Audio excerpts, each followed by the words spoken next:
À Madagascar, la nouvelle loi sur le statut de l'opposition fait polémique. Adoptée tout d'abord en 2019 par l'Assemblée nationale, puis récemment en mai 2021 par le Sénat, la nouvelle loi n'admet plus désormais d'opposition en dehors du Parlement. Le président Hans Rasuen fait l'objet de certaines critiques, notamment en raison de la crise sanitaire et économique dans laquelle souffre incontestablement Madagascar, et le fait qu'on y apporte actuellement une réforme sur les institutions en termes de timing, en termes de contexte, lui est défavorable. Pour autant, cela ne veut pas dire qu'il y a quelque chose de pernicieux et quelque chose en tout cas de prémédité. Désormais, seule l'opposition parlementaire sera reconnue. En effet, le chef de l'opposition officielle est tenu de diriger uniquement l'opposition parlementaire et non l'opposition extra-parlementaire.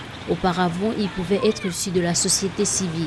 Il apparaît presque naturel à ce que le chef de l'opposition soit parlementaire, puisque c'est au sein de l'Assemblée nationale qu'il y a le débat politique et cela légitime à ce que ça soit donc un parlementaire. Dans tout avancement d'une démocratie, on ne pourrait pas voir un homme qui émerge et que cela ne soit pas encadré par notamment un système institutionnel, et ce système-là ne peut pas évoluer en dehors du Parlement. L'autre grille de lecture que nous pouvons avoir, c'est que, bien évidemment, l'opposition est dans son rôle. Autrefois, être reconnu par le pouvoir permettait de disposer de plusieurs prérogatives. Mais désormais, plus de cabinets et de personnel payés par l'État ou de nomination à la commission électorale indépendante. L'opposition extra-parlementaire ne jouera plus qu'un rôle de figurant.